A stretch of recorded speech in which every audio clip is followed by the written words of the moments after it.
Today I'm going to show you guys where the coolant tank is on this 2015 Nissan Frontier, as well as how to top off the fluid properly and what fluid to use. So first we want to reach under here by our dirty floor mats and pop the hood.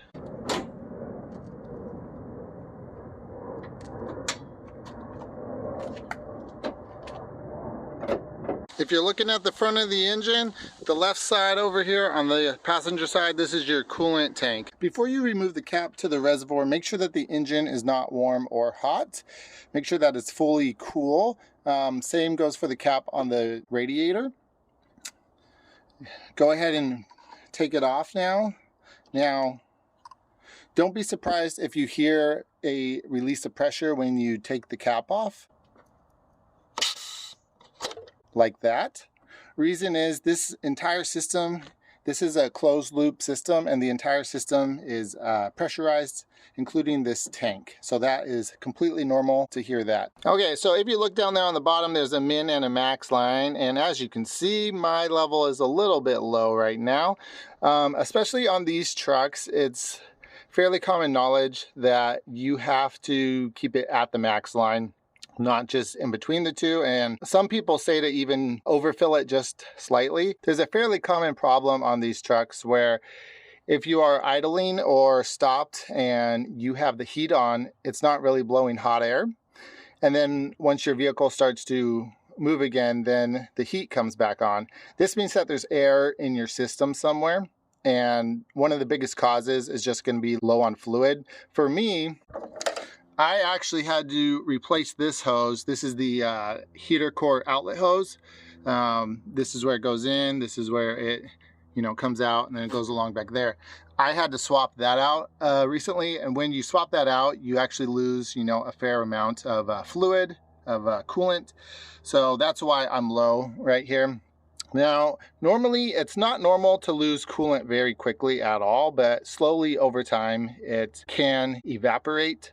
So, if you're having one of those problems, and that's actually one of the things that reminded me that I needed to, top this fluid off after swapping out that hose over there, is that my truck was having that issue where it wasn't blowing hot air when I was stopped.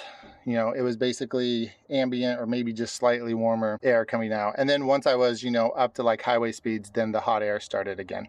So that again means that there's air somewhere in the system.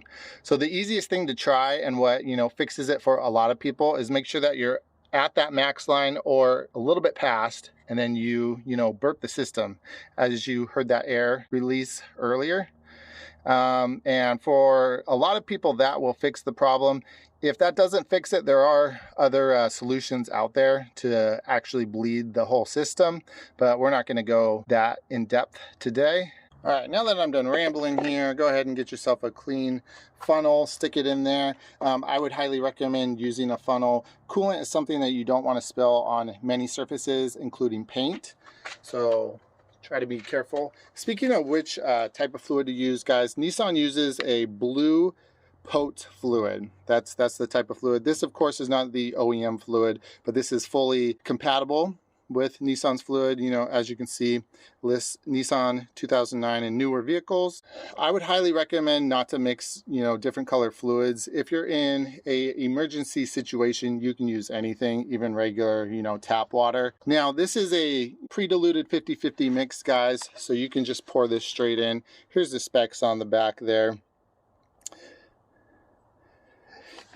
If you're using a concentrate where you need to mix it yourself, make sure to use either a deionized water or distilled water. Reason for that is, in the short term, using any sort of water is fine, but long term, not using that type of water can lead to increased corrosion over time. That's another big reason why you don't want to mix different, type of coolants. Over time, using the proper coolant for your vehicle is going to have less corrosion and sediment buildup over time, especially with the extended coolant change intervals that many cars these days have, guys. So let's go ahead and top it off here.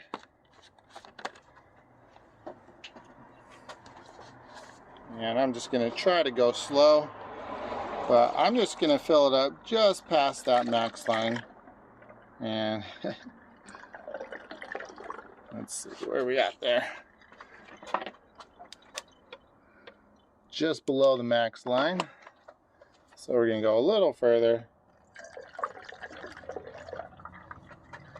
You can see that nice blue color there. A little bit further still. Oh, make sure that you do this when your engine is cool and you are on level ground, guys. Otherwise your reading will not be correct. All right, I think that's pretty good right there. And even with the funnel, I splashed a little bit out there. And don't forget to put the cap back on, guys. There you guys go. As you can see, I'm pretty much right at that max line. I probably could have even done a splash more, but hopefully that'll fix my heating issues. If it doesn't, I'll show you the next step to try to fix that fairly common problem on these trucks, guys. Anyway, hope this helps, and remember to do it yourself.